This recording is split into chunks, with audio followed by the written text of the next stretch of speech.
You're listening to The Gary Harris Show on Tide 100.9 in Tuscaloosa. Save big and discover. The Humana Honor Medicare Advantage Plan gives you $1,680 back each year in your Social Security check. Choose coverage that helps you keep more money in your pocket. Learn more at gethumana.com. Humana, a more human way to healthcare. The Part B Give Back benefit pays part or all of your Part B premium, and the amount may change based on the amount you pay for Part B. Limitations and restrictions may apply. Humana is a Medicare Advantage HMO and PPO organization with a Medicare contract. Enrollment in any Humana plan depends on contract renewal. Are switching to BMW. BMW of Tuscaloosa. Take your dreams for a drive. The Gary Harris Show. UCM host Tider Insider TV. Crimson Tide Kickoff. Play-by-play for Alabama sports and sports director for WVUA 23. It's time for the Gary Harris Show on your home for Alabama sports. Tide 100.9 and streaming on the Tide 100.9 app.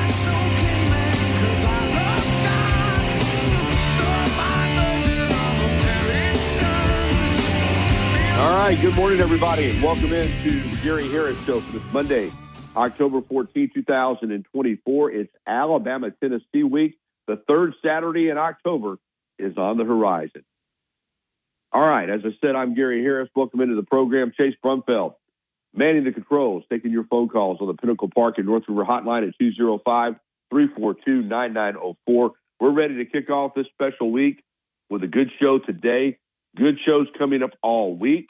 A lot of build-up. It's in Knoxville this year, but the third Saturday in October is a special football game, and we're going to have it covered for you all week. Thursday, I'll be live at the R&R Cigars Mansion, downtown Tuscaloosa. Friday, I'll be live, of course, for Fridays at the Free at Innisfree Irish Pub as we get ready, again, for this special game. This morning, we got a good show on tap. I'm going to run it down for you here in just a second.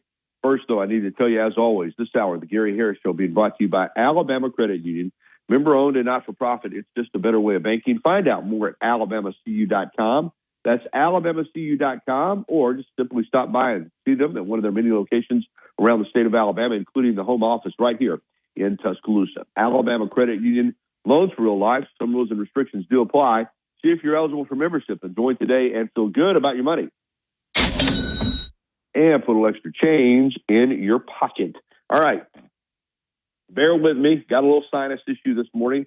And anyway, I think it's going to get better as we go throughout the day. A little bit of a weather change seems to have brought it on, but I feel fine and good to go. As we said, if you want to give us a call, 205-342-9904. All right, let's get to it.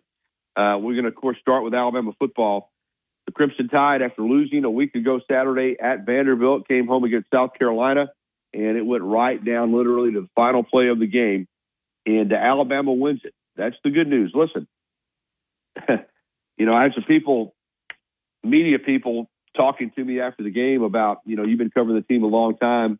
It seems like it's gotten, pretty bad pretty quick. And as far as just the vibe around the program, I said, well, listen, it'd been a lot worse if they'd have lost this game today. I'll tell you that right now. Bama 27, South Carolina 25. Peculiar football game. I will say that. I thought Alabama came out fast, like we hoped, after the slow start at Vanderbilt. South Carolina won the toss and deferred their choice to the second half. Alabama took the ball and immediately went 75 yards for a touchdown, 7-0. Then in the second quarter, added another touchdown. They were up 14-0, and they were up 14-0 late in the first half, looking like, you're going to get to halftime with a shutout intact. And like teams do now, and give South Carolina credit, particularly against Alabama, which can't seem to get a stop on fourth down. It's a 4th and 9 for South Carolina. And I want to say it was at the 37-yard line. I could look it up. 36-yard line. Yeah, with less than 2 minutes to go, it's 14-0, and South Carolina has a 4th and 9 at the Alabama 36. Well, of course they go for it. That would have been a long field goal. Would have been a 43-yard field goal. And not only do they make the first down, or didn't make the first down, not only do they convert a 36-yard touchdown pass from Sellers to Bennett. And the guy's wide open. I mean, just wide open. Okay. That makes it 14-7 with 1:37 to go in the half. Then one of the most peculiar plays you're ever going to see. On the kickoff, Alabama on a kickoff that was not brought out of the end zone somehow gets a personal foul, and they start their possession at like the 3 or 4 yard line. And on the first play, Milroe gets trapped in the end zone, throws it out, but is called for a safety. So it's 14-9, and there's 1:28 to go in the half. South Carolina kicks off, and Alabama has to kick to South Carolina after the safety.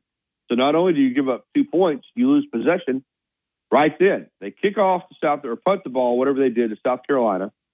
I was there. Just can't remember if they kicked or they punted. Probably punted. Free kick. South Carolina gets the ball in good field position, but the Alabama defense comes up with a turnover, forced a fumble. So it's 14-9, and South Carolina has the football, but Alabama forces a turnover out near midfield.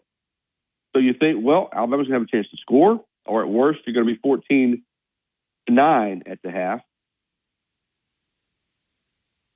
But then Alabama gets the football and has one of the weirdest possessions I've ever seen. They run a couple of plays, don't get anything out of it. It's third down. They run the clock down to 10 seconds. And then they decide to throw the football. And it gets picked off. And the kid runs it down. And they say he went out of bounds with 1 second to go. And South Carolina kicks a field goal. So they scored 12 points in the final 1:37 and a half. Now let that sink in for a minute. They're now 14-0, facing a 4th and 9 at the Alabama 36, and they score 12 points in 1:37. And it's a brand new game. And then the second half, they get the ball coming out, and they go down to score. And they've got their first lead, 19-14. And from there, it was game on. Alabama able to win the game, but at the end of the game, much like the end of the half, just a mess. A mess. Alabama scores. They lead 20-19 with 1:54 in the game. They face a 3rd and 10 at the South Carolina 34-yard line, and they call a great play call. Jeremy Bernard is wide open. Milroe hits him. Now, South Carolina has no timeouts at this point. So, I'm not going to ride him for scoring, but again, situational awareness. He said nobody told him to go out of bounds or fall down. He catches the ball at about the 5-yard line. He scores a touchdown. The only way that South Carolina can win the game is to get the ball back. That's the only way. So scoring a touchdown there, kicking the extra point to go by 8, yeah, you can't lose it on a touchdown. They have to get the 2-point conversion. But they can force overtime. If you just go down there, you kneel it out, and you win the game 20-19. But by scoring, you give them the opportunity to get the football back. And what do? Down 27-19, they go down and score a touchdown. Great catch by, I think it was Nick Harbor, 31-yard touchdown pass in the corner of the end zone. They initially ruled him out of bounds, but the replay showed that he got his foot down. So it's 27-25, and they got a 2-point conversion to tie the game. And the kid's open, but Sellers overthrew him. So you think, well, finally the game's over. Not so fast. Alabama can't get the onside kick.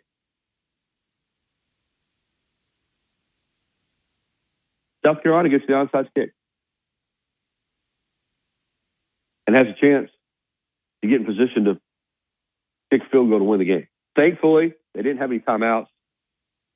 Comes down to one play, intercepted by Damani Jackson in the game. And believe me, I'm thrilled Alabama won that game. But the amount of mistakes to end both halves, both mental and physical, is just mind-boggling, really. And probably should have lost the football game. Probably should have lost. Now, this is the new world of college football. Okay? And Tennessee was fortunate to beat Florida. And LSU was fortunate to beat Ole Miss. And all around the country, teams are losing. There's only one unbeaten team left in the SEC overall, and that's Texas. Now, both LSU and A&M are unbeaten in SEC play. But only one team is unbeaten overall. That's Texas. So I'm not being too harsh on Alabama. It's just the game's changed. Nick Saban's not here. Every week is going to be a struggle. And Alabama won, so they deserve credit for that. But it was not easy at all. And the mistakes to end the first half, some of the decision-making process, I can't figure it out. And then some of the execution was bad too. But you know what? You let it go, and you move on to the next game, which is a huge football game in Knoxville on Saturday afternoon, a little after 2:30 on ABC. All right, we got some phone calls coming in. We're going to go ahead and take our first break. I got a lot more to talk about this morning in addition to Alabama and South Carolina, plus Alabama and Tennessee. Rest of the SEC, we'll run it down. We've got Rodney Orr from TiderInsider.com coming up at 9:30 on Alabama football. We got Casey Smith on golf coming up at 10:30. We got Kalen DeBoer's press conference from the South Carolina game, post-game, that we're going to have for you. Your phone calls, as I said, Philip, you hold tight. We're going to get you on the other side. You're going to lead us off. Gary Harris, Chase Brumfeld, the Monday edition of the Gary Harris Show, third Saturday in October edition. We'll be right back on Tide 100.9 FM and 1230 AM WTBC, your home for Alabama sports. Here's what's trending on the Tuscaloosa Thread. Good Monday morning. Area organizations like former Northport Mayor Bobby Herndon's Benevolent Way and Wings of Grace are collecting items to assist those impacted by Hurricanes Helene and Milton. You can drop your donations off at Herndon's office at 2728 Lurleen B. Wallace Boulevard and at the Wings of Grace Relief Center located at 3101 Alabama Avenue Northeast. Click TuscaloosaThread.com for more local news, sports, and weather coverage all throughout the day. It's absolutely free. Don Hartley, Town Square Media, Tuscaloosa. As much as Innisfree has evolved, it will always be that place to escape and have a good time. Whether it's for a game day weekend, to reminisce on college days, or to create new memories, if you're looking for a good time, there's only one thing to do. Head to the Free at 1925 University Boulevard. And don't forget about the Lucky Lunch Meat and Three. That control growth. They also perform an important function by controlling blood pressure and minerals like calcium and potassium to keep the entire body healthy. Life doesn't wait for when your finances are in perfect order. It just happens. But no matter what surprises come your way, Alabama Credit Union will be here to help make it affordable with great personal loans, mortgages, and auto loans. They offer an easy application process and fast decisions so you can stay focused on feeling good about whatever life brings your way. Alabama Credit Union will be here to help make it affordable with great personal loans, mortgages, and auto loans. Alabama Credit Union, loans for real life. Visit alabamacu.com BillySports.com to learn more. Some rules and restrictions apply. See if you're eligible for membership, then join today and feel good about your money. Since 2011, Billy's Sports Grill, located on Main Avenue in historic downtown Northport, has been serving their legendary signature chicken sandwich, award-winning wings, and handcrafted cocktails.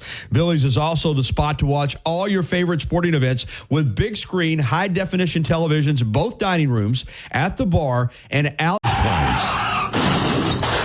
Remember M for money and Mesrano. If it has a logo on it, call me. 205-800-8000. Tide 100.9 Tuscaloosa weather. The weather breezy and noticeably cooler today. Sunny with a high at 73. Clear tonight, the low 68. Tomorrow and Wednesday, the sky's sunny both days. The cooling trend continues. The high tomorrow 69. The high Wednesday at 62. I'm James Spann on the ABC 3340 Weather Center on Tide 100.9. It's 63 degrees in Tuscaloosa. You're listening to The Gary Harris Show. Goal line in, touchdown, Alabama. On your home for Alabama sports. Tide 100.9. And streaming on the Tide 100.9 app.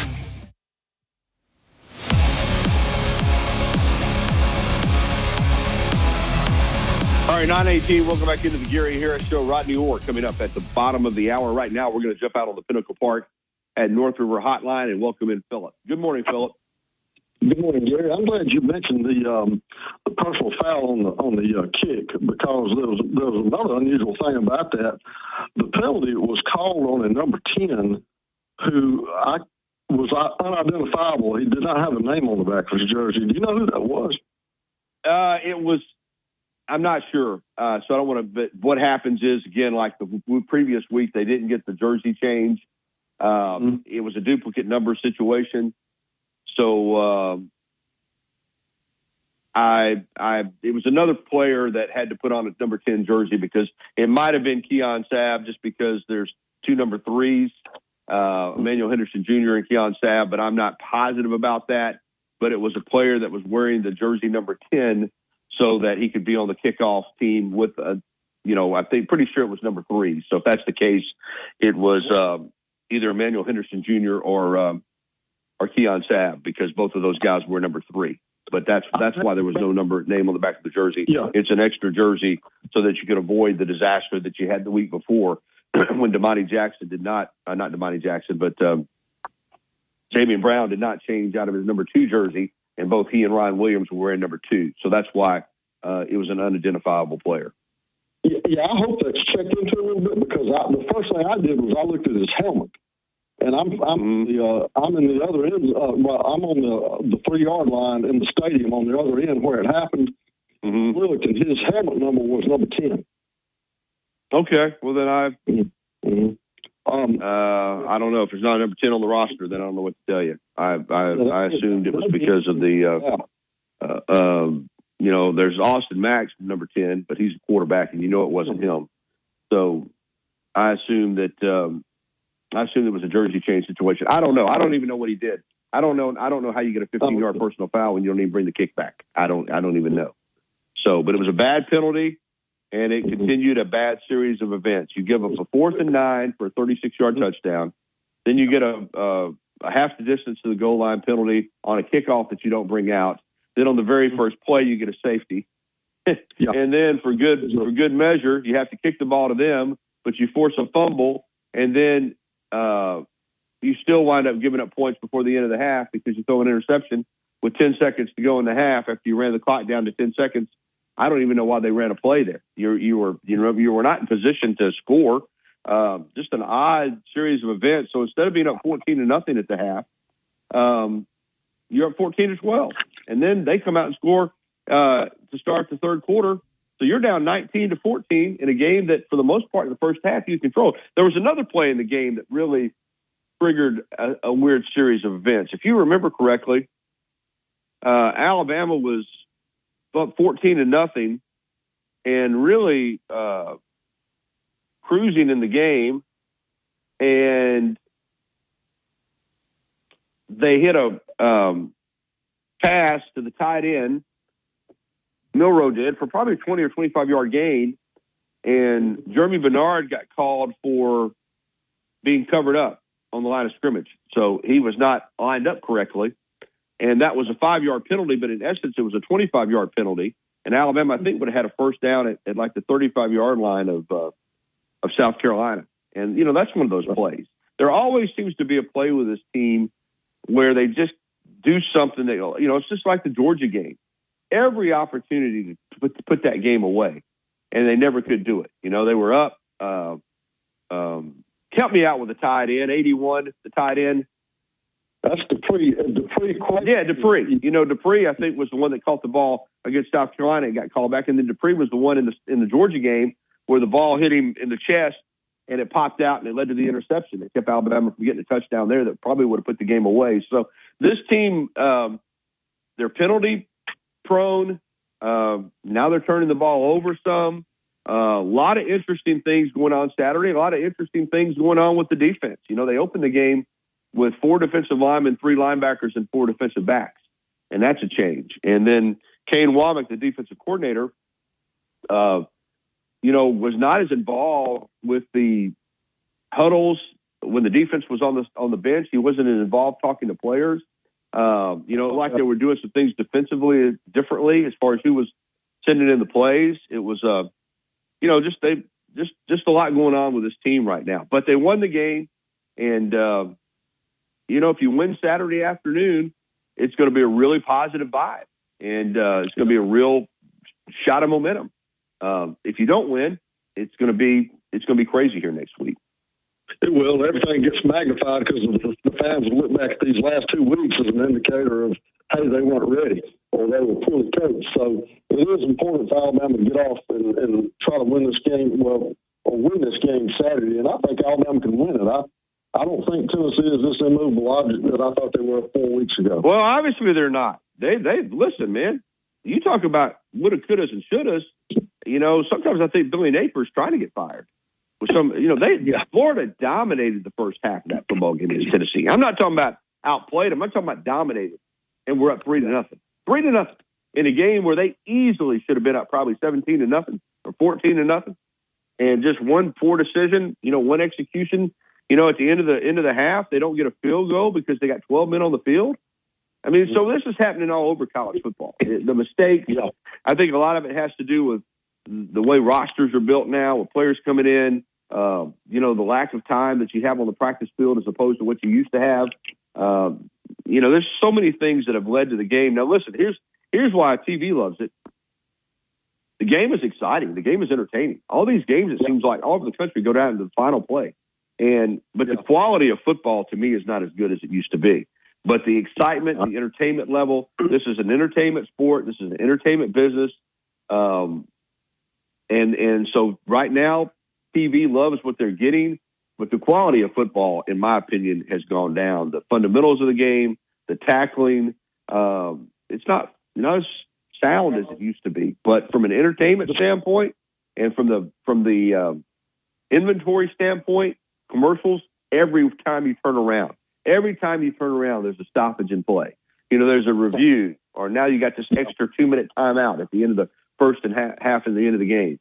So these games are providing entertainment, and they're providing plenty of inventory for the TV providers. So everybody's happy, but it doesn't mean the game is as good. And there's just a lot of the chaos in these games. And another thing, I don't even know what targeting is anymore. I'll see a guy get flagged for a personal foul where he barely makes contact with the quarterback, and then you see guys, last week in the Cal and Miami game where a guy got away with targeting. Then in the LSU Ole Miss game, Dart got helmet to helmet, and they said, he went to slide. Well, the rule is supposed to be if it's helmet to helmet, but they didn't call it. So I don't know. There's a lot of stuff now within these games that are left to officials to decide, that are crazy from the aspect of decisions that are making. Josh Heupel, Phillip went for it on 4th down from his own 9-yard line. Mm-hmm. I'm not talking about at the end of the game. I'm talking about, I think it was the first half, in fact. And they made it. But in the first half, you're going for it on 4th down from your own 9-yard line? That's where we're at now? Teams just don't want to punt anymore. And I tell you this, the way Alabama gives up 4th downs, you know, teams just are going to quit punting. It's just a crazy different game now. I'm on a little bit of a roll here, but it's when you watch these games, you have to reprogram yourself the way that you watch them, because people don't want to punt the football anymore. You know, I mean, they're just, people going for it on fourth downs left and right. And it's just a different kind of game now.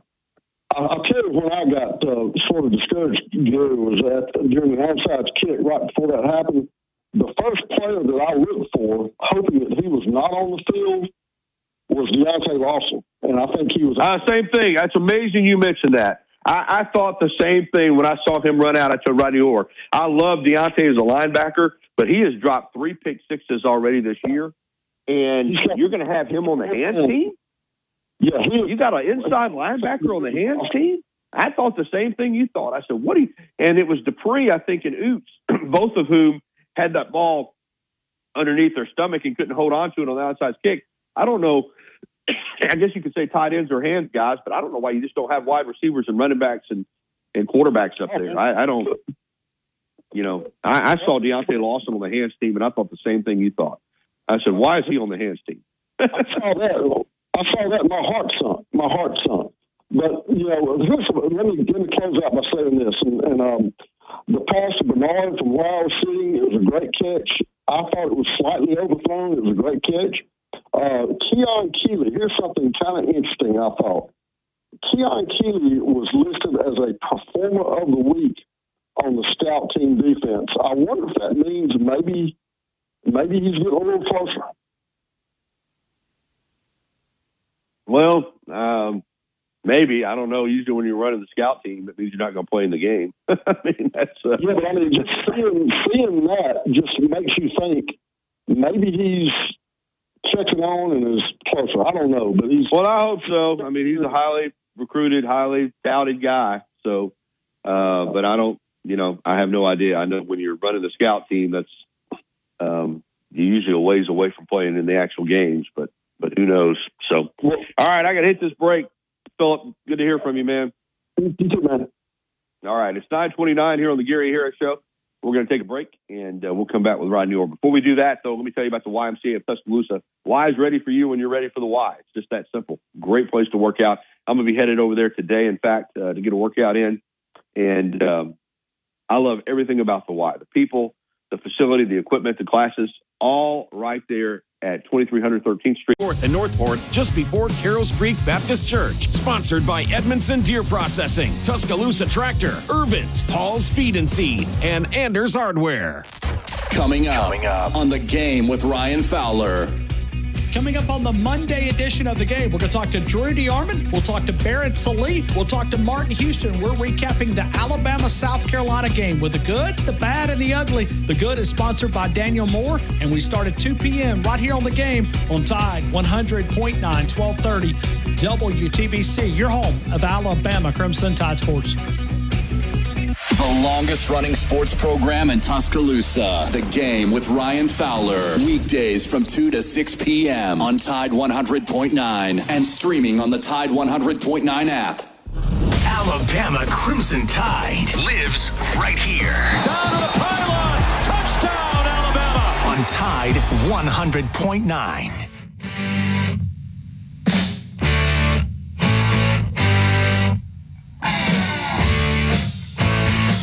All right, 9:33. Welcome back into the Gary Harris Show, and it is Tider Insider time. Rodney Orr from TiderInsider.com, Tider Insider TV, joining us for his weekly segment on Alabama football. Good morning, Rodney. Good morning, Gary. How are you? Doing well. 27-25, Alabama wins the game over South Carolina on Saturday. That's the good news, and that is really good news. Let's be clear on that. But boy, I tell you that there was a lot of angst and anxiety in that game, and it came right down literally to the final play.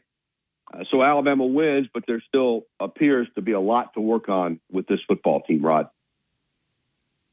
Yeah, I mean, you look at the game, Gary, and actually they had control. I mean, it was mistakes, and we could go down the list, but I think everyone knows, some of the things that happened. But, Alabama was its own worst enemy. I mean, you look at the end of the first half, the mistakes that were made there, and well, you could start with 4th and 9. 4th and 9 from the 36. At that point, yes, and I've gone through it, but I'll set it up for you. It's a 14-0 game. They have a 4th and 9 at the Alabama 36, and from there, like you said, it was. I don't know that I've ever seen that 12 points in a minute and 36, but it started with the conversion on the 4th and 9 for the touchdown. Mm-hmm. Yeah, and you've got Zay Mincy, who's a young player that hasn't played much since earlier in the season at corner. And again, I don't know the exact responsibilities of that. Somehow they got lost in coverage. I don't know if it was exactly Zay who should have taken the guy. I think it was the guy that was lined up in the slot, the way they ran the route. But anyway, regardless, there was a busted coverage and allowed them to score on a 4th and 9. It was wide open. But all the rest of it, on the ensuing kickoff, there's a penalty on Caleb Odom, a personal foul, sets Alabama back near their 12-yard line. Milroe takes a sack in the end zone. Well, he illegally, intentionally grounds the ball. That's an automatic safety. And then, you throw the interception. Fortunately, it wasn't returned, wasn't a pick six, or this game would have ended up differently. But anyway, and then at the end of the game, you had, those issues that you missed the onside kick, after apparently you had saved the game when they went for 2. So they had a lot of issues there, obviously. But they overcame them 27-25, as you mentioned. Now for this team, you're 5-1. And I would say this. Here's the positive. You're in the same exact position record-wise that you were last year at this time. You went on to win the SEC championship, got into the playoffs. So I'm not predicting anything. I'm just saying, for all the bad, you're still in position to achieve some real high goals. That's right. And I'm glad you pointed out the penalty was on Caleb Odom on the personal foul on the kickoff, because Philip called in earlier and I couldn't remember who it was on, if it was a jersey change or whatever. But led to a bad end of the first half and then a bad end of the game. All right, let's talk about the end of the game, because you laid out what happened at the end of the first half with, even after it was 14-9, the defense forced that fumble. And then that led to the Milroe interception. They ran the clock down for some reason to 10 seconds and then decided to run a play. But, that's that. Let's get to the end of the game. You're in a situation where you fight back. You're up 20-19, and you've got a 3rd and 10 yourself on the South Carolina 34-yard line, and they draw up a great play, and Bernard's wide open. He said after the game that nobody told him to not score, so he scored. But in that situation, South Carolina has no timeouts. And again, I'm not going to be too hard on him. You catch the ball, your momentum's carrying you into the end zone, you score the touchdown. But by scoring and kicking the extra point, you're up 8. That was the only chance South Carolina had to win the game, was to get the ball back. If they don't get the ball back, then obviously they can't win the game. You can kneel it out and you win 20-19. They get it back with no timeouts, and they go down the field. And Harbor makes a great catch to make it 27-25. They go for 2. Guys open. Sellers over 3. But still you think, well, we're going to get out of here. And then they get the onside kick. And you got to hang on for dear life. So you didn't end either half well, but you did win the football game, as you said. But situational awareness has come up a lot. And, there's a little hem-ha in the press conference about, we're going to talk to him about that. We go over that stuff. But obviously Bernard didn't feel like it had been covered with him, that in that situation you don't score. Just your thoughts on that. Well, first of all, the kicker for South Carolina, what an onside. You need to find one of those guys. I mean, that was a great onside kick. Drop kick, yeah. The difficulty of covering it. So, with all that said, Gary, what was your question? Well, Bernard, if he just doesn't score there, the game's covering over. That. Here's the thing, my understanding is that I obviously, and I'm not going to excuse anything. You've got to, in the huddle, you got to remind guys that's been covered. They, apparently it was covered. That same thing was covered on Friday in their meetings. But again, I think it's important that you always reinforce stuff like that in the moment because so much is going on, and you just can't excuse it. But it's a lesson I think certainly they got away with. Would have been wise, like you said. The game's over at that point. The only chance South Carolina had to win the game was to get the ball back. At that moment, you step out of bounds, you kneel, whatever you do, you prevent them from getting the ball back, barring a major catastrophe on the snap or whatever. But so it was something that I think now in the future certainly they've learned from. All right, you move on, and it's the third Saturday in October coming up Saturday against the Tennessee team that just a couple of weeks ago, a lot of people were talking about them possibly being the best team in the SEC, and they have fallen on hard times. They were shut out in the first half at Arkansas. They lost that game. They were shut out in the first half against Florida. They came back and won that game. But Florida had every opportunity in that. Florida dominated that first half and was only up 3-0. So it's not like Tennessee's coming in here rolling either. Both of these teams the last couple of weeks have struggled. So 2 weeks ago, you probably would have thought both these teams would be an even matchup because they were both playing great. Instead, they're not really playing great. So Alabama's a 2.5-point favorite in the game, Rodney. So clearly this is a huge game for both these teams. Just kind of your thoughts on this matchup coming up. Just think it's going to be simple. I mean, I know it sounds cliche-ish, but I think when you look at these two teams, it's going to be which team executes, which team protects the ball, doesn't make silly mistakes. Unfortunately, and again, I've seen Tennessee play. I don't know, other than their offense has really struggled the last couple of weeks. But I know Alabama's made a lot of mistakes. We talked about some in this game. They've made a lot in all of these games. Head-scratching mistakes at times. We saw it at Vanderbilt having two number twos on the field at the same time. So it's that kind of thing that I think this week is going to be extremely important up there, is to play as clean as you possibly can. Otherwise, that certainly could be the difference in the game. Alabama obviously has a ton of potential. I think offensively, they can be very explosive. Now, this Tennessee defense, I don't know their exact numbers off the top of my head, but I know that they've played really, really well, over the course of the season so far. They've been pretty strong. They're one of the better defenses in the SEC right now. So I think that's going to be Alabama's strength right now is probably offense versus their strength defense. And when you look on the other side of the ball, I think, obviously Tennessee started out really fast, scoring a lot of points. It looked like they were going to be one of the most explosive teams in the country offensively, and they struggled against Arkansas. And I think Alabama, one thing that as you look at this game, they're going to have to do two things with this quarterback, Nico. They're going to have to pressure him. They're going to have to come after him. I don't think you can sit back and allow him, because even though he's had some accuracy issues at times over the last couple of weeks when I've watched him, he's a guy that also can, when he gets hot, when he gets in a rhythm, he can really throw lasers. So, and all over the field too. He's got the ability with his arm strength. And two, you got to be careful. Your rush lanes, you've got to be really extra cautious here. Alabama, I think, up front sometimes seems to be undisciplined in that regard. I saw the quarterback Sellers have a couple of opportunities in this last game. And this kid can run. I mean, he's really dangerous as a runner. So you have to be careful with him. You have to be really disciplined up front. And I do think you have to do a really good job of pressuring him. You cannot sit back and allow him to pick you apart. For this offense, which had been very productive, and give South Carolina credit, I think they're pretty good on defense.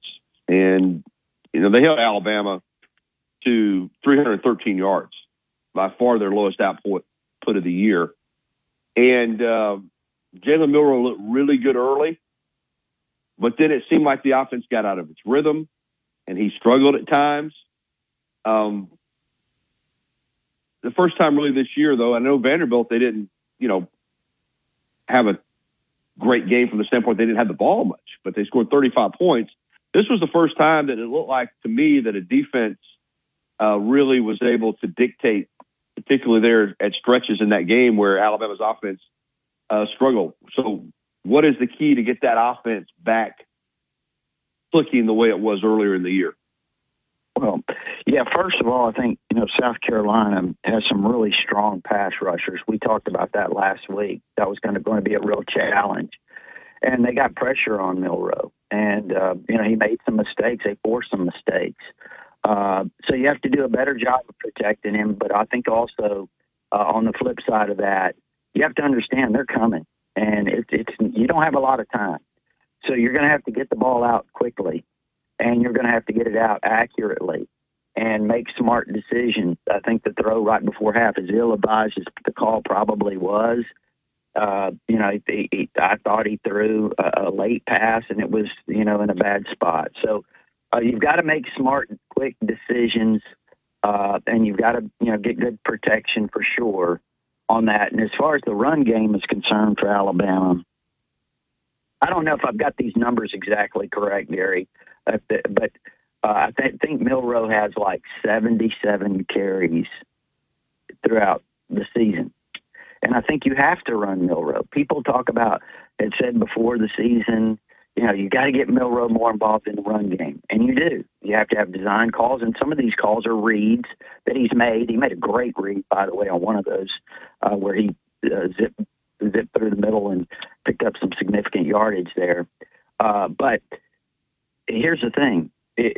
When your quarterback becomes the focal point in the run game, which he has, Jam Miller has like 51 carries, I think it was. And Haynes only had like 39. So the quarterback is carrying the load in the run game. And I don't think they've established any rhythm with their running backs yet. So, I think they've got to have more balance there in the run game with Haynes and, Miller. I think that's a real key because right now everything's kind of centered on Milroe. And again, I understand some of those are reads, some of those are scrambles probably.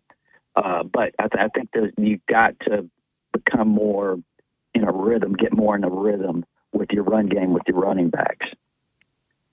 Defensively, a lot of personnel groupings. We saw some different aspects for that defense. In fact, they started the game with 3 linebackers.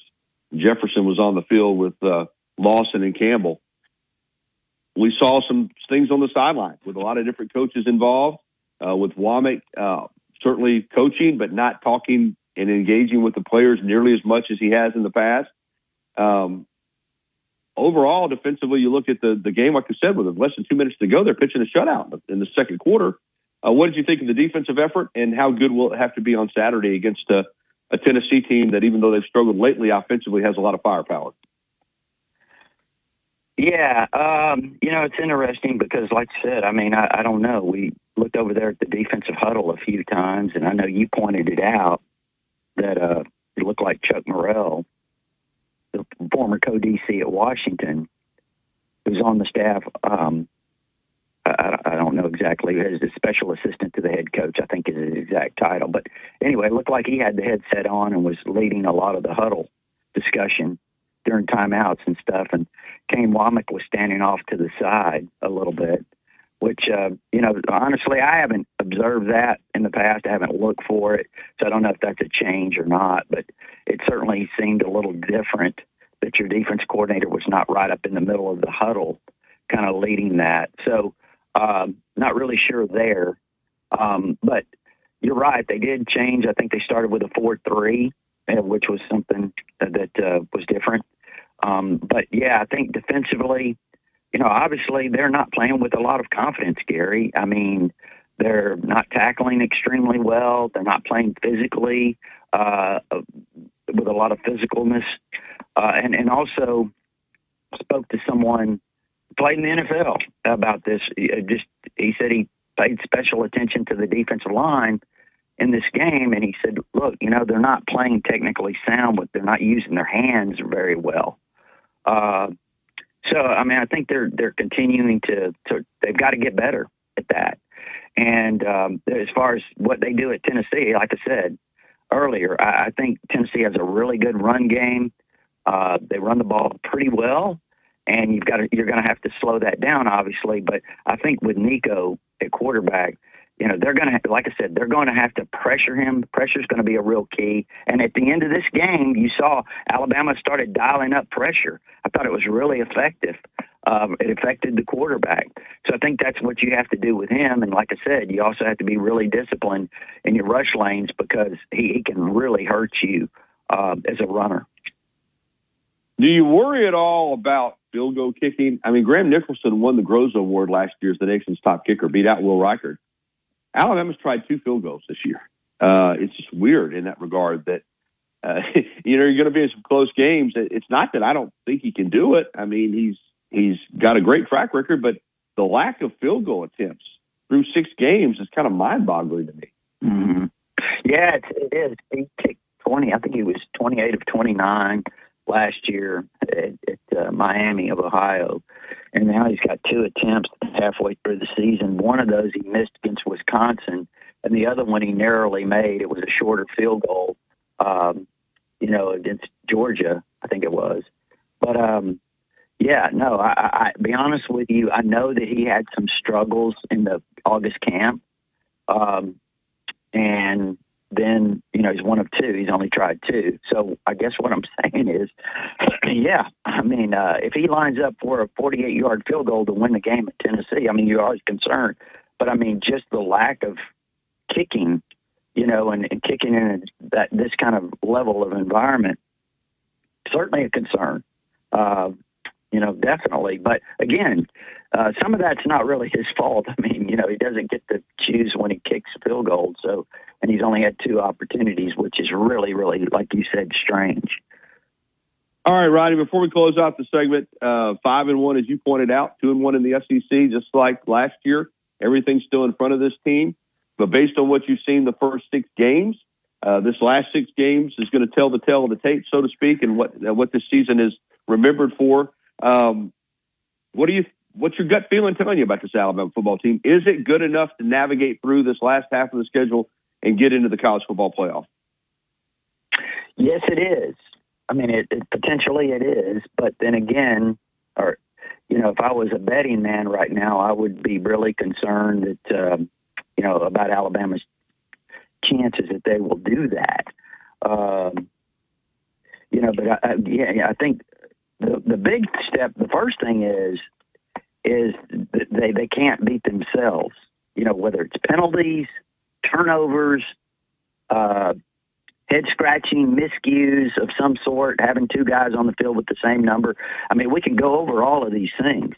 I mean, if they just eliminate those things, if Jeremy Bernard or the penalty they had the other day when C.J. Dupree had a big gain, they're going in, looks like they're moving the ball extremely well, that kind of changed the whole tone of the game.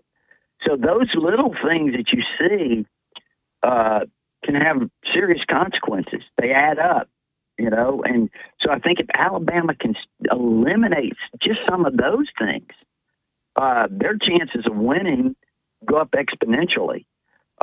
They've got to get out of their own way. And obviously, I mean, they need a lot of help defensively. They've got to play better in that way. So, but yeah, like I said, if they can just clean up some of those things, some of the mistakes that they're making, undisciplined play.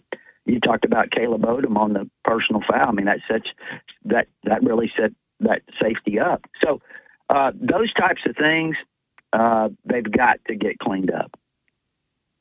And we'll make our predictions on the Alabama-Tennessee game tomorrow night on Tider Insider TV.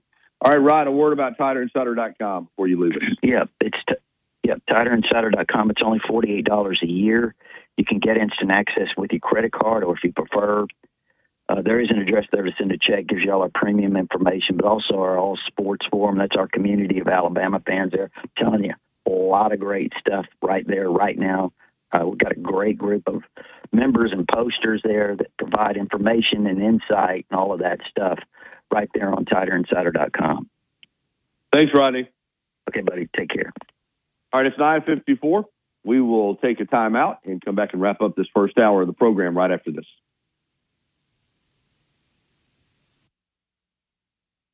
Designed by 1976 U.S. Open champion Jerry Pate, Director of Golf John Gray, and Fitting Specialist Bob Montgomery are PGA certified.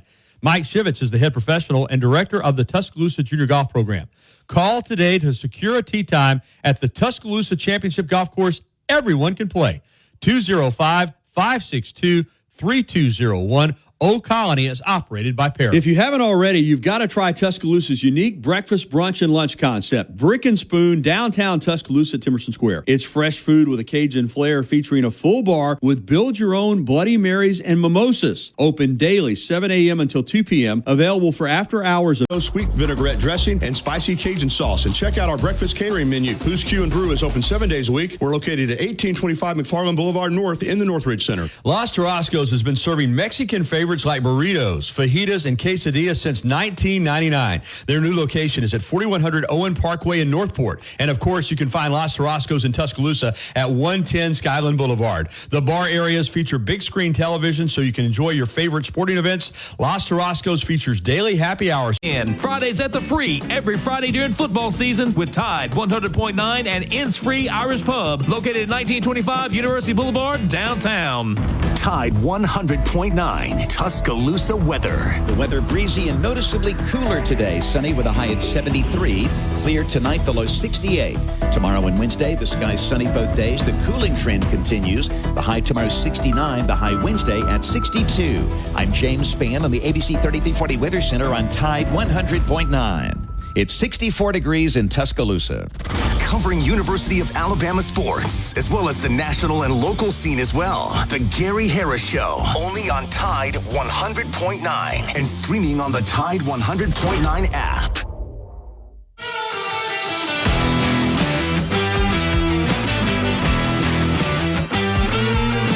All right, 9:57, wrapping up this first hour of the Gary Harris Show. A reminder, Bama football trivia every Friday, presented by T-Town Menswear and T-Town Gallery and University Mall. We gave away an incredible print from the 2011 Iron Bowl on Friday, featuring Trent Richardson, signed by the artist Steve Skipper and by Trent. And we'll be giving away another big prize this coming Friday. Brought to you by T-Town Menswear and T-Town Gallery and University Mall. All right, let's go wrap it up for hour number one. Hour number two on the way. We'll have Casey Smith on golf at 10:30. We'll hear Kayla DeBoer's post-game comments from the South Carolina game. More of your phone calls. Break down the SEC schedule coming up this weekend. All that in hour number two. Keep it dialed in to Tide 100.9 FM and 1230 AM WTBC.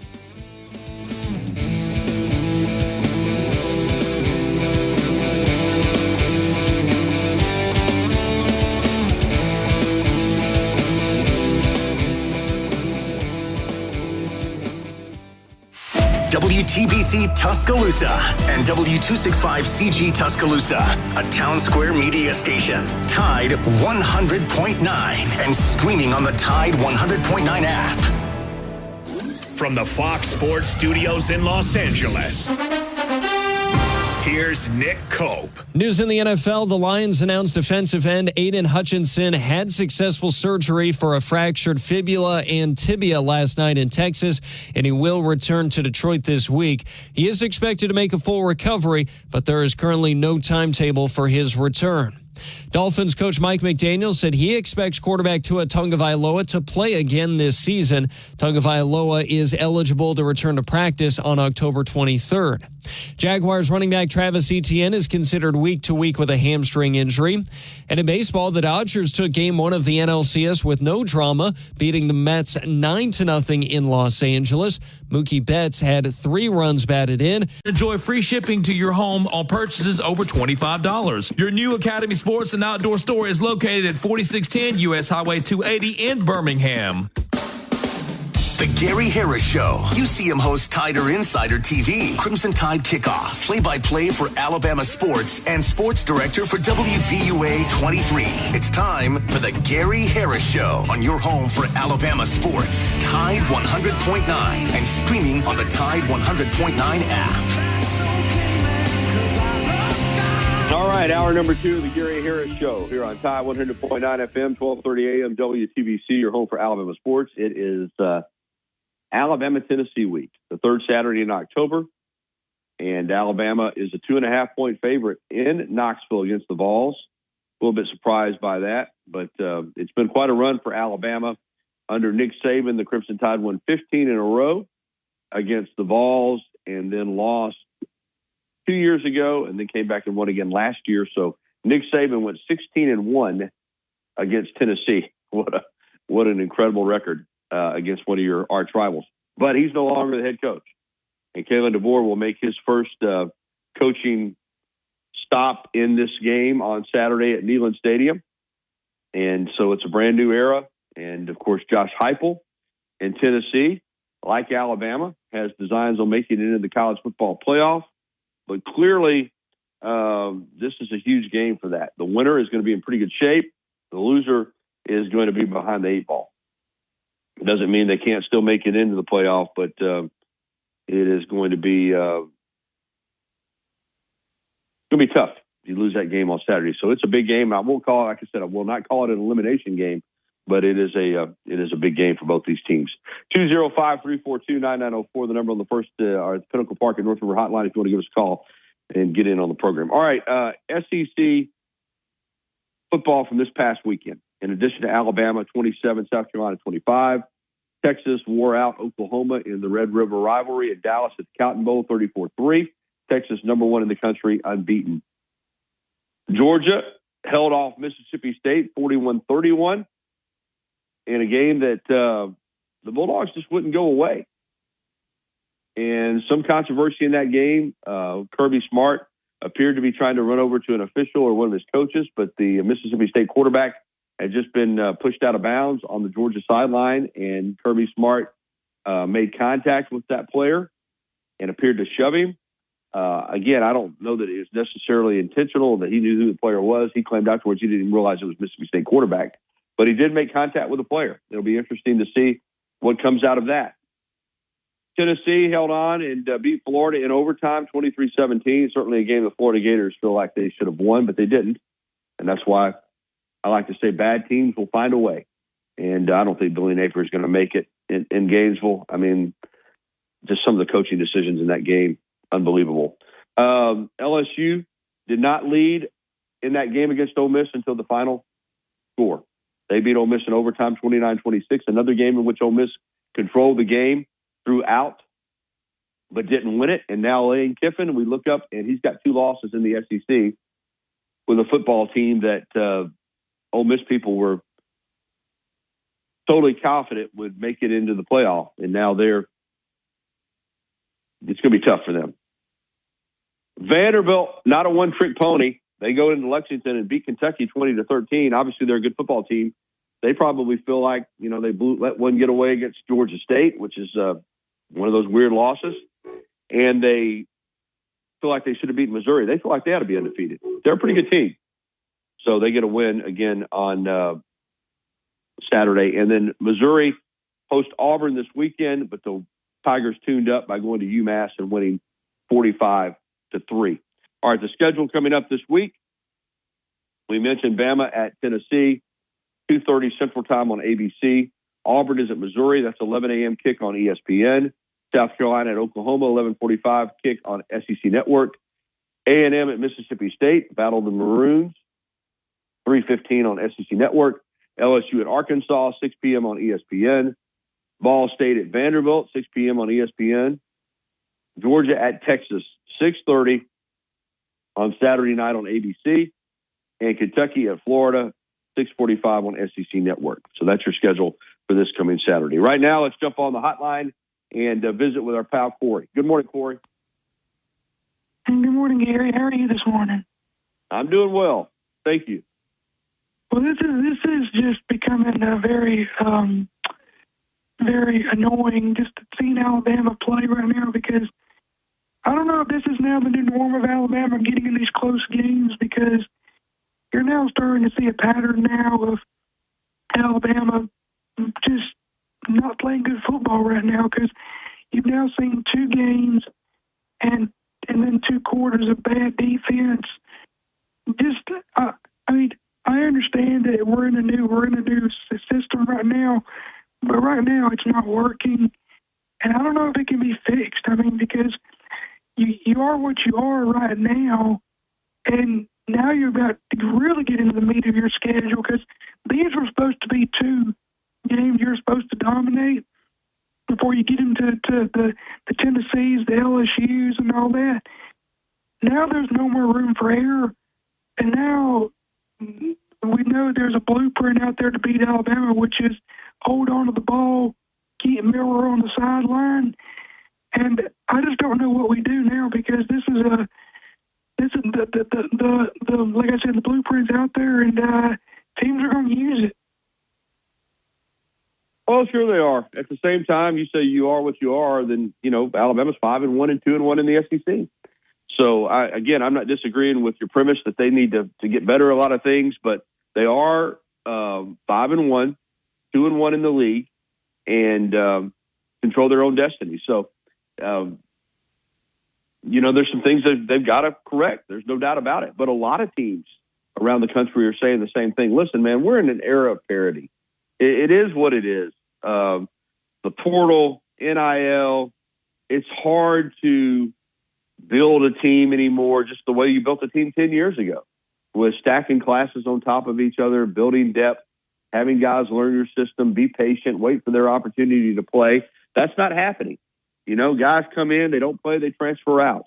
You got to replace them with other guys from the transfer portal. So your continuity, the chemistry of your team is different. Then you add in a brand new coaching staff, and Alabama's going through some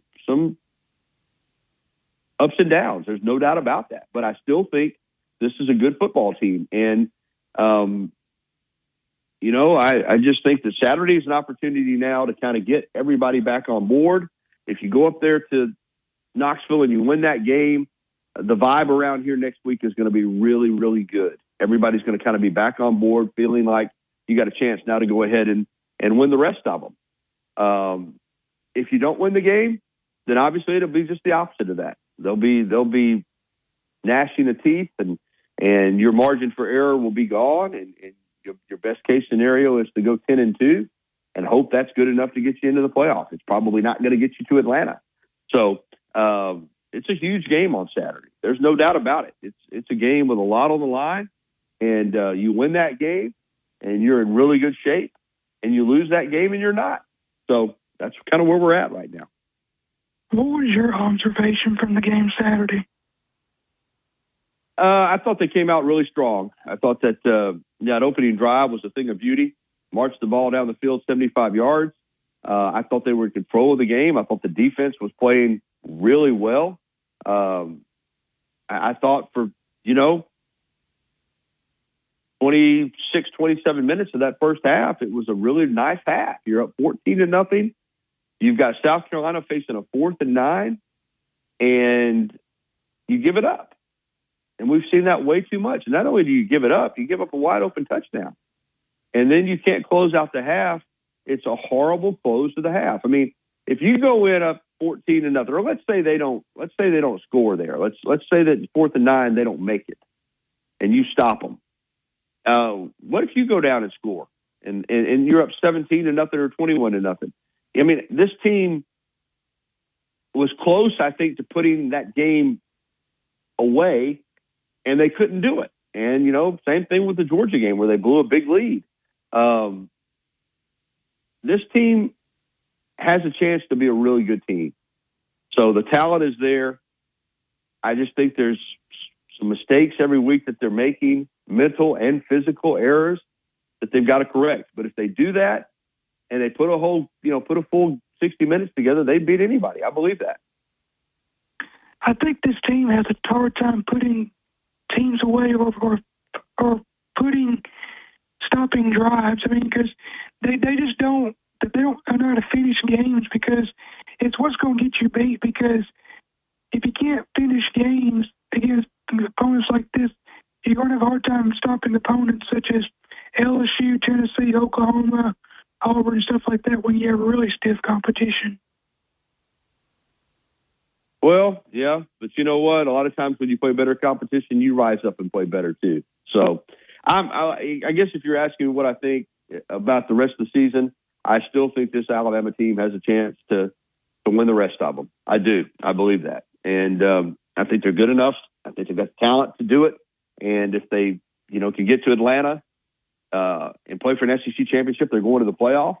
And I think it's all right there for them. I'm not, now I think also, as we've seen, they're capable of losing, but that's the case in most of these games this year with these teams.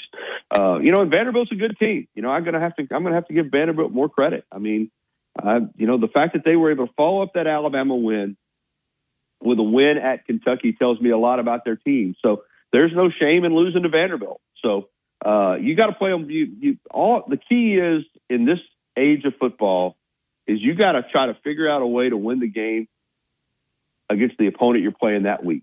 You can't look too far ahead. You can't take anybody for granted. Whatever game you're playing that week, that's the game you got to try to find a way to win, period. And if you're thinking about, somebody else or preparing for somebody else, you're going to get beat. So the key for Alabama this week is to try to figure out a way to beat Tennessee, and then you worry about the next one after that. It's a week-to-week deal. You worry about Missouri after that. You don't worry about anybody else until you play the game you're playing. There's no more of this, well, we're going to work on somebody else this week. And I think those days are over. I think you got to totally pour into the game that you're playing that week. And if you don't, you're going to get beat. Yeah, I agree. Just when we go to Tennessee, I think, and I'm sure you'll dive more into this, got to stop the running game because that's what they do best is run the ball and then throw it. So it should be interesting when Alabama goes to Knoxville to take on Tennessee. It really will be. I'm going to be making my score prediction tomorrow night on Tider Insider TV. Right now, I don't know where I'm going to go. I'm trying to figure out. I can't get a feel for this game right now, but hopefully I've got some time and I'll come to have a little clarity. And by tomorrow night, I'll feel comfortable making a prediction. But right now, it's as close to a toss-up game as I could ever remember between these two teams. Yeah, I agree. I can't get a feel for it either because you would think that Alabama would be prepared or want to come out and want to play, want to get up for this game, but at the same time, being at Tennessee is a big deal. And we saw what happened last time Alabama played at Tennessee, and the home crowd made a difference. And Tennessee is still a good team. I mean, don't let just because they have a loss, they're still a good team. So these two teams are kind of similar, and you just never know in a rivalry game. No, you don't, and they are a good team. And Alabama's a good team, and you're going to go up there, and it's going to be a good football game, and execution is going to be important. And the team that probably in a game like this that makes the least mistakes is going to win the game. Hey, Corey, we appreciate your insight as always, buddy. Good talk to you, Gary. Roll Tide. All right, thank you. 10:16 here on the Gary Harris Show, and boy, I tell you what, it's a great time of year to play golf, and I would know. I got to play yesterday afternoon and really enjoyed myself out at Tall Pines. And the golf course is in great shape. Starting to get a little bit of color on the course. It's going to get even better because I think this week we're supposed to have cool temperatures. But a hidden gem in Tuscaloosa, Tall Pines Golf Course. They're open Tuesday through Sunday. Open for public play. Call to make a tee time. 205-556-1232. That's 205-556-1232. Memberships are also available. Tall Pines Golf Club, a hidden gem in Tuscaloosa. All right, we're going to be back. Phone lines are open. It's easier for talented candidates to find it, which makes it easier for you to hire them. Visit Indeed.com/credit and get $75 towards your first sponsored job. Terms and conditions apply. Tide 100.9 Tuscaloosa weather. The weather breezy and noticeably cooler today. Sunny with a high at 73. Clear tonight, the low 68. Tomorrow and Wednesday, the sky's sunny both days. The cooling trend continues. The high tomorrow 69. The high Wednesday at 62. I'm James Spann on the ABC 3340 Weather Center on Tide 100.9. It's 65 degrees in Tuscaloosa. Never miss a moment of the action. Download the free Tide 100.9 app today.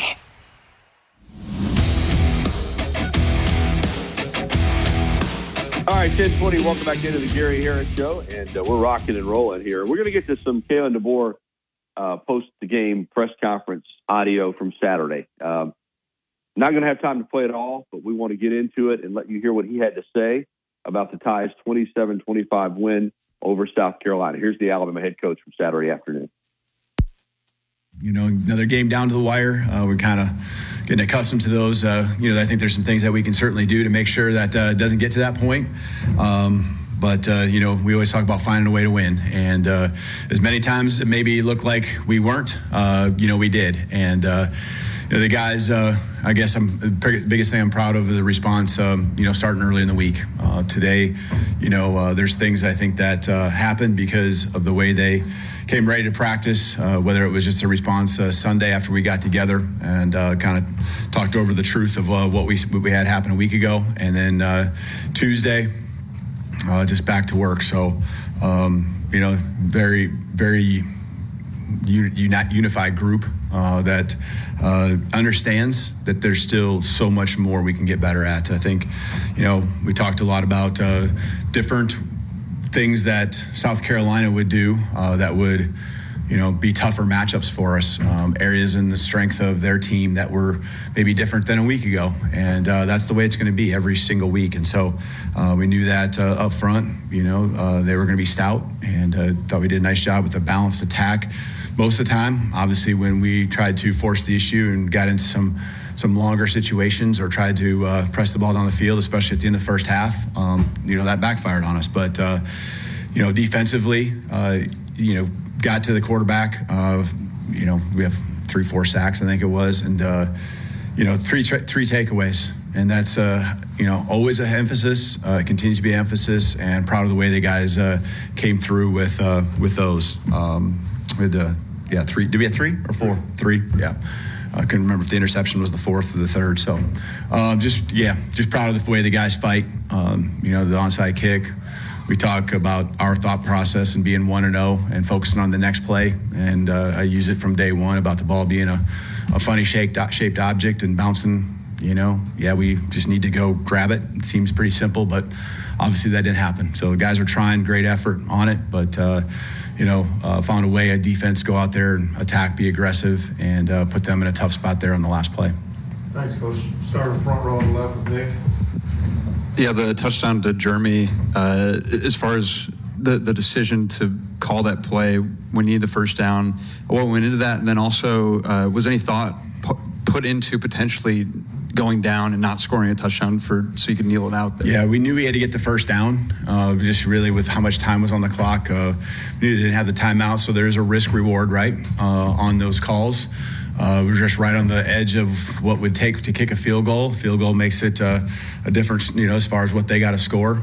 So a lot of components, a lot of things that are involved in what we try to do. And there was a lot of safe avenues and things that we discussed on that play. And I think that they were aggressive in trying to play a lot of those. And, just like a lot of our concepts, there's a deeper route, and love that Jalen saw it, because I think that's a lot of times early in the season. We didn't maybe see those things, but him and understanding the offense, just his familiarity, and then just making the throw, making the catch. And, again, that's finding ways to get it done. So proud of those guys on that execution.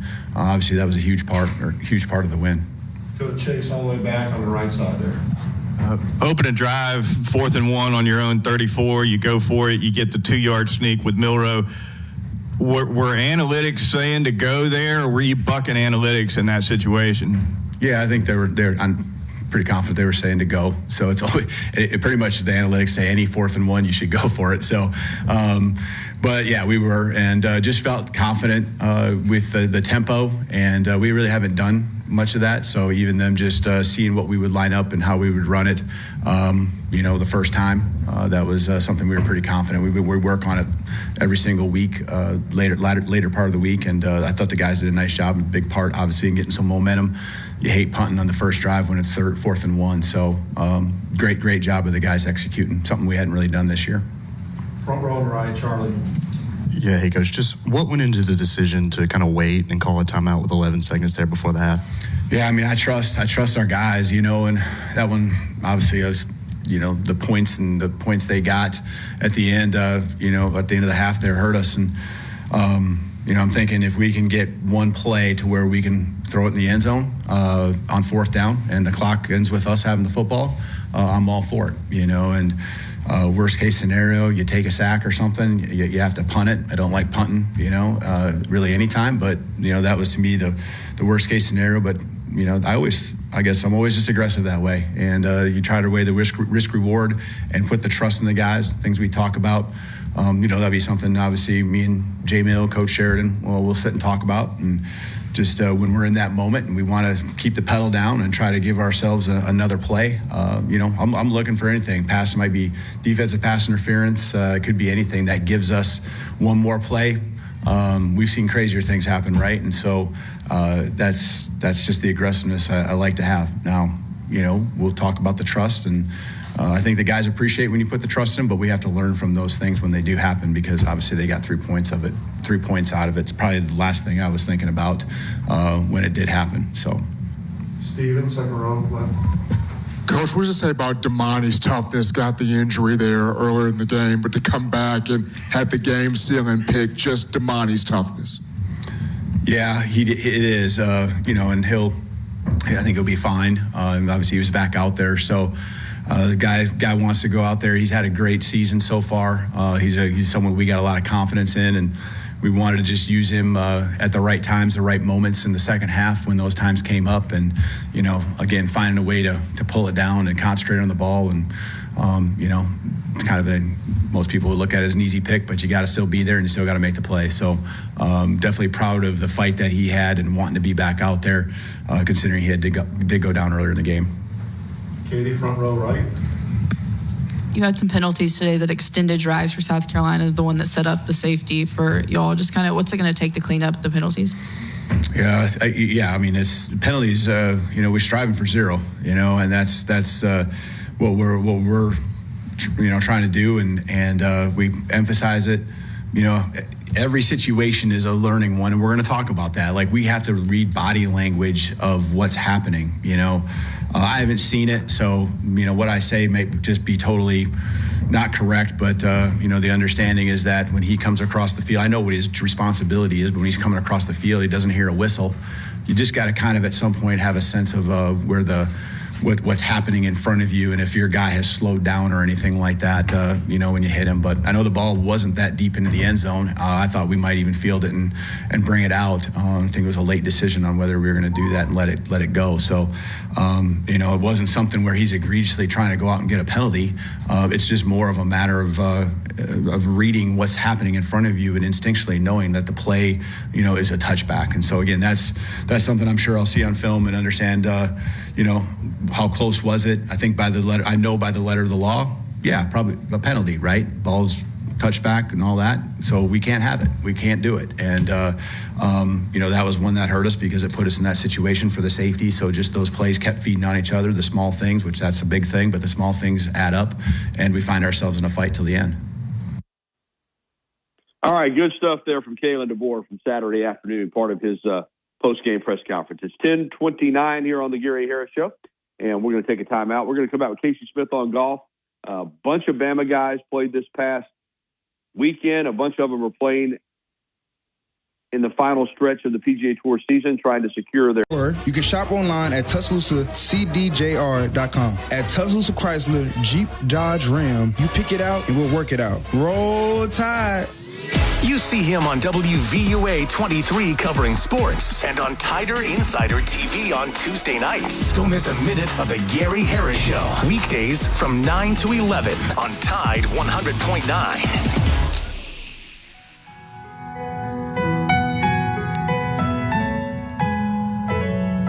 All right, 10:32. Welcome back into the Gary Harris Show. It's time for Casey Smith on golf, and he breaks it down for us every week. And we'll also talk a little Bama, Tennessee with Casey as well, who lives in Atlanta, which is one of those cities that they got Bama fans, they obviously got Georgia fans, they got Tennessee fans, Florida fans. Pretty much every team in the SEC is represented. Good morning, Casey. How are you?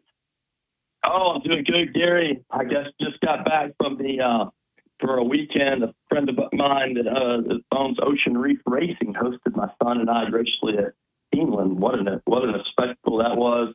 They call it the Augusta National sort of horse racing. They say if you go to The Derby is more like Mardi Gras. We got to actually help present a trophy. Just horses are majestic animals, and pick some winners. And so it was a sight. They call it the Keeneland Double in Vanderbilt, or when Kentucky hosts the night game after the day of fall racing. It was packed, sold out, and then all those people went over there to the football game and didn't end how they wanted it. But us Bama fans know how it is to play Vandy this year. So yeah, Vandy's a force, but what a weekend! What a weekend for you. That's awesome. Let's dive into some golf here. The Black Desert Championship at up in Utah, and Matt McCarty gets the win. 23 under. He won it by 3 strokes. They wound up winning and going away a little bit. Tell us about Matt McCarty. Yeah, Matt McCarty winning on his third start on the PGA Tour. And just to give you an idea, he went from third start to 95th in the fall rankings, and we'll come back to that. Why that's significant for some other people. But Matt McCarty, I mean, what a win. Third start on tour, had just earned his card through the Korn Ferry Tour, and goes out and lifts the field at a golf course that had never been played by the general public. So the PGA Tour hosted this event, the Black Desert Classic, before actually opening to the public. Matt McCarty went to Santa Clara. Just it's sort of the way the PGA Tour wants this to work out, or how it worked out for them. They get him graduated and they get him into the fall season, and then they hope they play to improve their status. And so, congrats to him. Just he was the 3-win promotion person, so he won out there. So he's obviously winning, and one where he's played is just needing starts, right? So he turned pro at 21, and now he's here, and he's had to go through the whole grind of all of those traveling all over the world, truly to win. I think you're going to see really good golf for him ahead, because look, he shot 62, 68, 64, 67 for minus 23, and he's won 3 times on the Korn Ferry Tour this year. So that's four times that he's won in 24 months. Really, 4 times he's won in 4 months, because his first win was July 21st. And so 4 wins or 5 months, 4 wins, whatever you're going to call it, you think the guy's on a heater and probably really good golf ahead. A lot of times, as we've said a lot, these guys just need starts. And when they get starts, it converts to wins. And then, it's just really the way. There's not enough starts for the amount of good players that are out there. And then a lot of the top level guys or the top end guys get all the coverage, and you don't realize who these guys are. Come out of nowhere and win.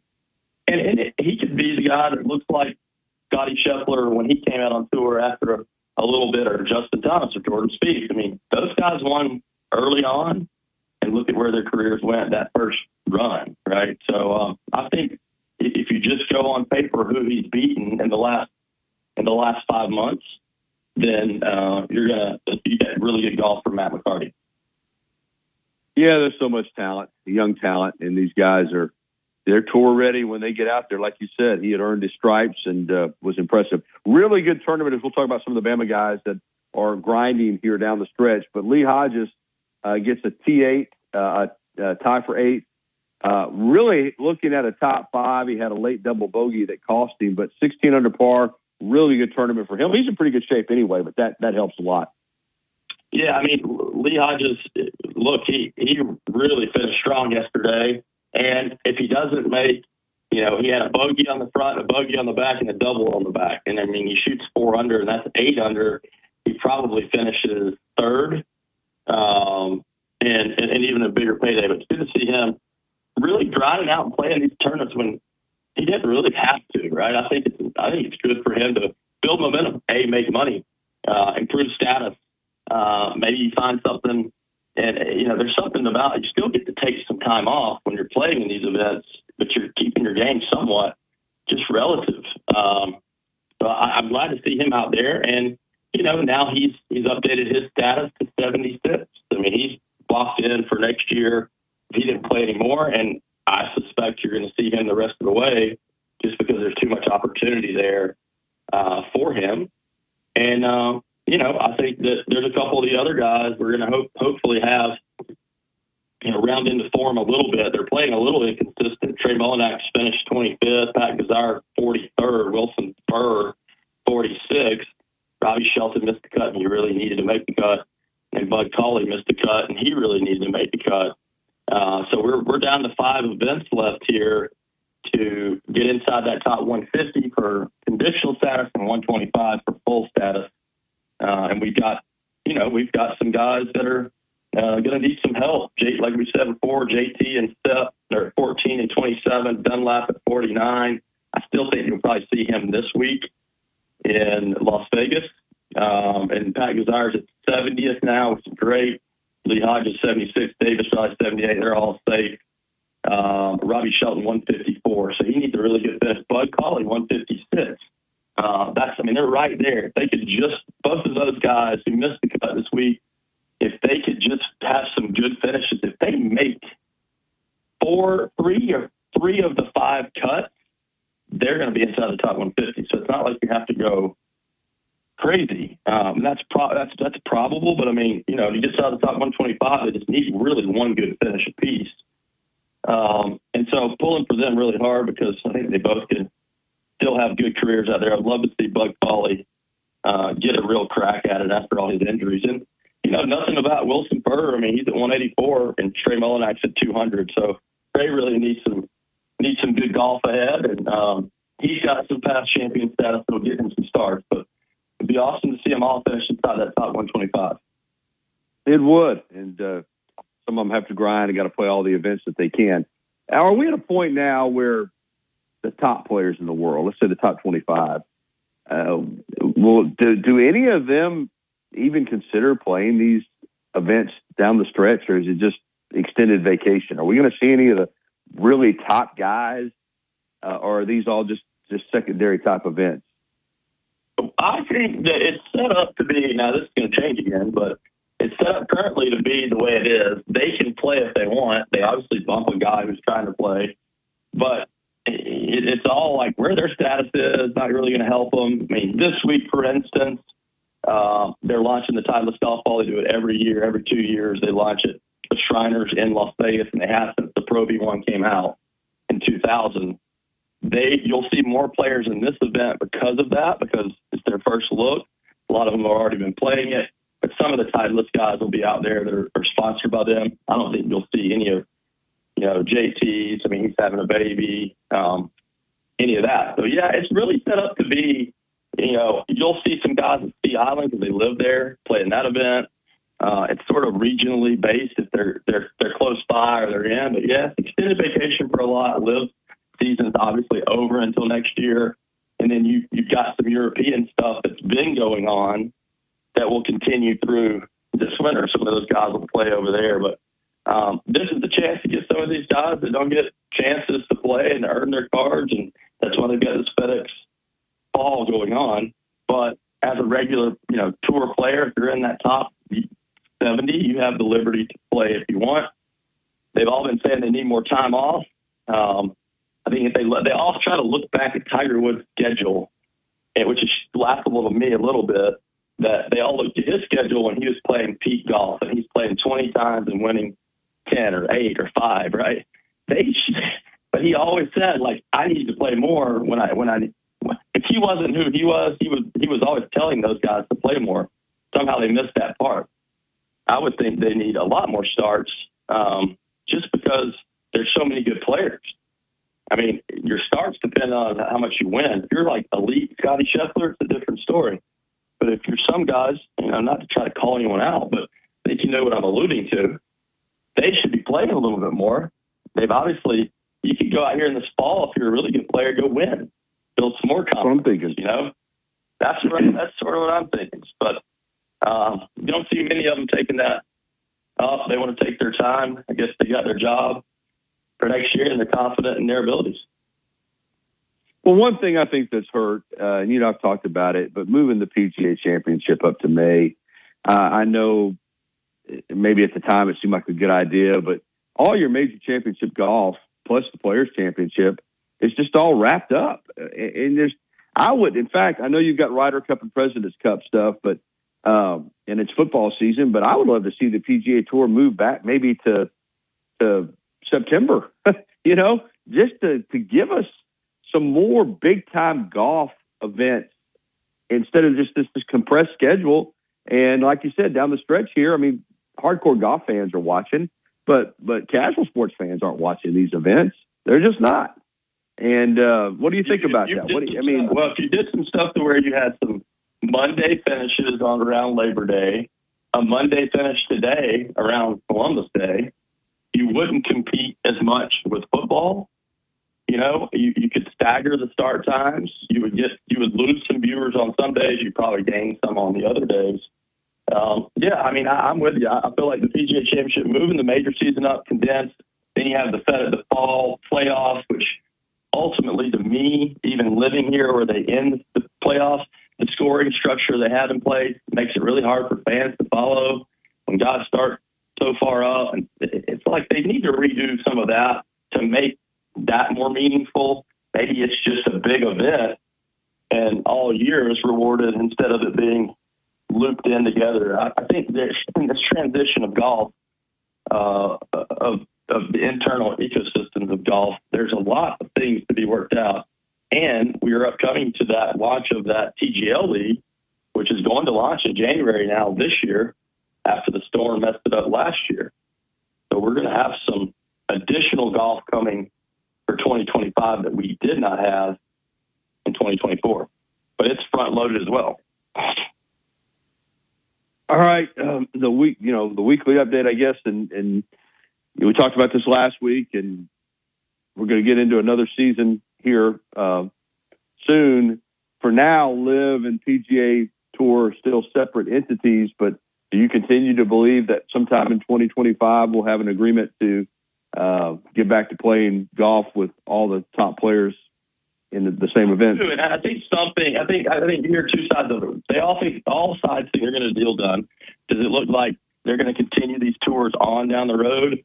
Because LIV's seeing some growth and the tours sort of where they're at with it. And I think there's two options. One, it happens that way, and they all agree to, and it's going to take probably a miracle to get it agreed to on every little term to get them all the way back together. But some modified, and then I think there's an option B where they're in some sort of world tour that's owned together, and they get just the TV companies, the television contracts want all these guys in the same field as much as possible, because if you look at the ratings right now, the majors compared to the other, golf now has become a game about the majors, and the majors are now inviting those guys in to make sure the fields are the best. So you see the other, now they want to try to get those guys in the field, even if it's for 4 more tournaments to 8 more tournaments, and then they don't mess up either league. Money talks, and that's what's going to drive this on getting new deals done, because they're going to have to figure out ways to pay them more and get the PIF really invested. So I do think it's going to happen. I think it's too important to the game, and I think they're all, when you start seeing those guys all playing golf together, chumming it up, that means they're getting close. Anything you hear in public is just conjecture to try to gain leverage, and getting this deal done. Because when you get a deal this big going on, 1 point matters in equity. I mean, it's sizable. It's a sizable deal, and so you're going to get all the way down the end, and somewhere in there, what's that investment look like? Is it 20%, 25%, 30% from the PIF? And then they'll all say, all right, we shake hands, we make up, they're back in, and we don't really care what the PGA Tour players think. They're really against this. This is all better for everyone involved. I think that's where this is headed. It's just when.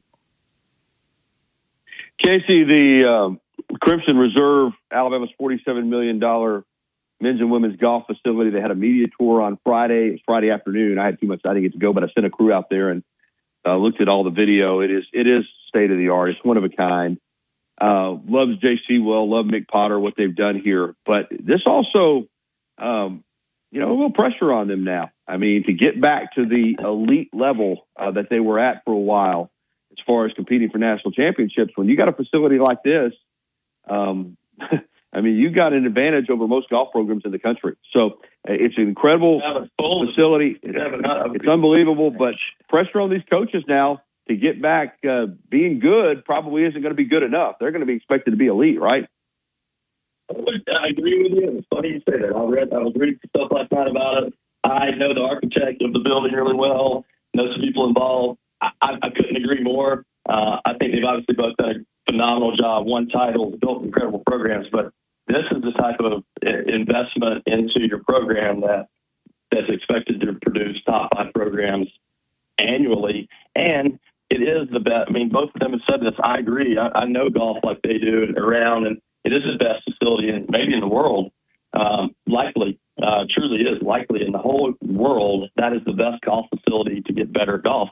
So if you're a aspiring golfer to play professional golf, you want to go where you can, have the opportunity to improve the most. And you got 2 quality coaches, incredible coaches, and facility, and great schools. So there's really all the excuses and issues have been removed. You got to go out and get these great players and get them in here. And I don't know.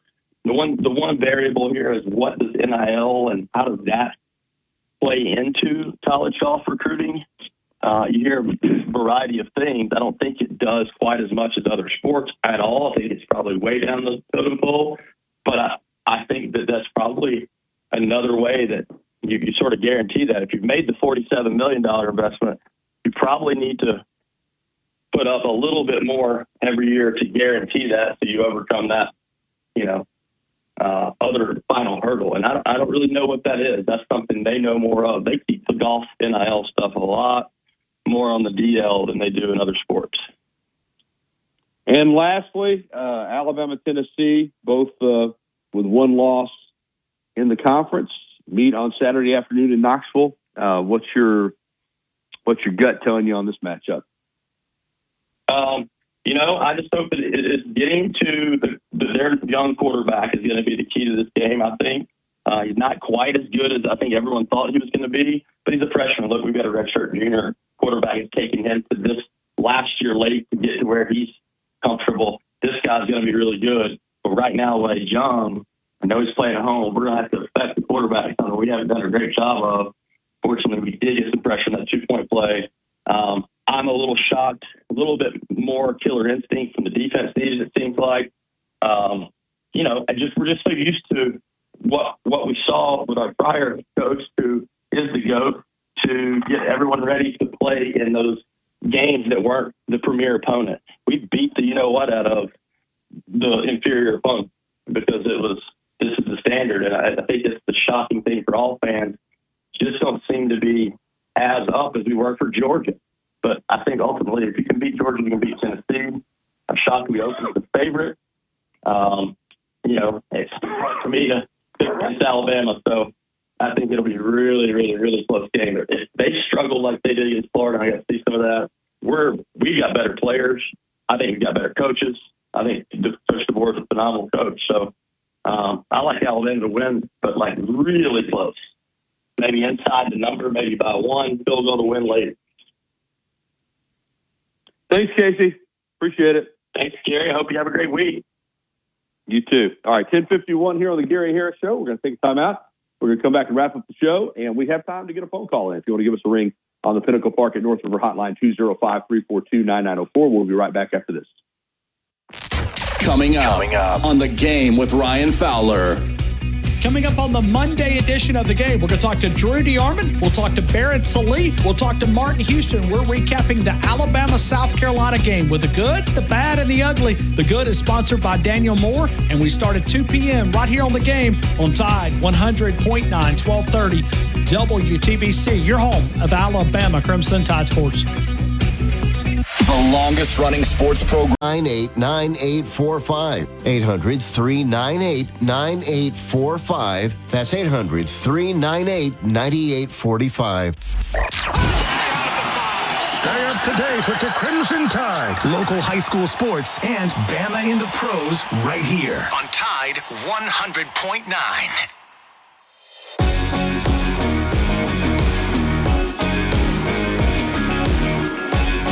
All right, 10:55. Welcome back into the Gary Harris Show. We're going to squeeze in a phone call with Ellis on the Pinnacle Park at North River Hotline before we close it out. Hey, Ellis, good morning. Good morning, Gary Harris. What's going on, buddy? I think it's the way college football is going to be. It is. Yeah. I hate to see it, and I hate to say it, but look at all the teams. Like y'all been talking about. Tennessee had a hard time against Florida. Georgia had a hard time against Mississippi State. You've seen Ohio State get beat by Oregon. Yeah, it's going to be hard to be dominant the way that we've looked at dominant teams in the past. It's going to be hard for to do what Alabama did, or even what Georgia's done the last few years. It's set up to be a number of different teams that are capable of winning a national championship. Like I said, it's a lot like college basketball now. And if you get into the field, if you get into that playoff at the end of the year, you're going to have a chance. And that's what everybody's shooting for. It's a different, I've always been a big fan of winning the conference championship. I think it's awesome that Alabama has, I think had 16 more championships than Georgia, which is in second place in the SEC. But winning the conference championships aren't going to be as important as they once were. And it's just going to be about getting in that tournament. And so, and week to week, you just got to figure out, like I said earlier, you got to figure out a way to beat the team you're playing that week. That's all you can focus on. There's no more of this. Well, we're going to be playing so-and-so in 2 weeks, so we're going to start preparing for them because we know we can win these next 2 games. You take that approach and you're going to get beat before you ever get to that game. So you're right, Ellis. It is what it is. Yeah, and we've not really done anything since the Georgia game, since we come out and scored all them points against them, and then Georgia stormed back. We've not done nothing since. Since then we've not. It's just confusion, but like I said, it's just the way it's going to be. And us Alabama fans need to stand behind our team and be a true Bama fan and quit being these bandwagon fans where you jump on and off. You got to hang in with them. Got to hang in with them the whole way, and hopefully Saturday. You need to. Will you be in Knoxville? Them other kind of fans. Will you be in Knoxville? No, sir. I wish I could go, but I'm going to have to hang out there. Yeah, I'm not going. I'm going to be back here at the station. I'm going to send a crew, but I'm not going to make it either. So, all right, buddy, got to run. Thank you, Ellis. All right, I'll be there at the homecoming game early, so I plan on seeing you that morning. Okay. Sounds good. Appreciate you. All right, that's going to do it for this edition of the Gary Harris Show. We appreciate Alabama Credit Union for bringing you the first hour, all of our sponsors, in fact. And T-Town Sports Daily is coming up next at 11 a.m. They're going to have press conference coverage from Alabama coordinators. And then on the Miller's Edge at noon, they'll have Kevin DeBoer press conference coming up today. Have a great day, everybody. I'll talk to you again in the morning.